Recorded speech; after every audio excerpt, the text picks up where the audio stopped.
नहीं जी, green house farm से मैं छोटी सी अपडेट से आपके साथ हाज़िर हूँ। ज़रा वक्त कम है, आपको जल्दी से चीज़ें दिखाते हैं। अभी कुछ गाड़ियाँ लोड हो रही हैं हमारे, जो कि प्लांट्स के लिए जा रही हैं स्वां रिवर पे। आपको ज़रा वो एरिया दिखाता हूँ जहाँ पे कि हमारा कल मेला है। अगर यहाँ से जल्दी से दिखाता हूँ आपको।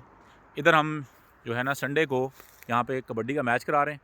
तो ये वो जगह है हमारी, कबड्डी का मैच होगा। ये सामने आपको नज़र आ रहा है, ये चौंतरा गाँव है। और जल्दी जल्दी आपको मैं ज़रा क्विकली रिव्यू करता हूँ। ये हमने सारा अस्सलाम वालेकुम, यही जनाब हमारे शाहिद साहब हैं। ये हमारे हीरो हैं, पिछले कई सालों से माशाल्लाह इस फार्म को लुक आफ्टर कर रहे हैं। अस्सलाम वालेकुम भजन, क्या हाल है, खैरियत से ठीक है।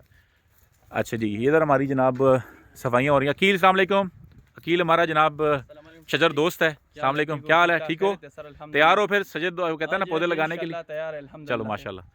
अच्छा जी, इधर जनाब क्या हाल है भाई, खैरियत से है। ओ ये दोनों भाई आ गए हैं। शहजाद क्या हाल है, ठीक है। अच्छा ज़रा इधर मुझे जाने दो ना अंदर ज़रा। तो यहाँ पे जनाब आप इतवार को हमको आपको बुलाएंगे भी सारा। ये सामने हमारा किचन गार्डन लगा है। ये जनाब हमारे सारे पौधे वौधे पड़े हैं।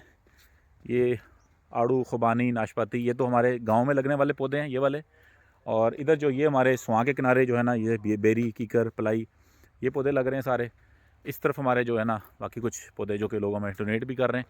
तो कुछ पौधे डायरेक्ट स्वां पे जा रहे हैं और कुछ पौधे जो हैं वो यहाँ पे गाँव वाले आके यहाँ पे लेके जाएंगे। तो इंशाल्लाह ताला आपको मज़ीद अपडेट करता हूँ। बस मुझे निकलना है ज़रा एक जगह पे, तो आपको मैंने कहा क्विकली अपडेट करूँ। मैं 3-4 दिन से फार्म पे नहीं आ सका था। अस्सलाम वालेकुम।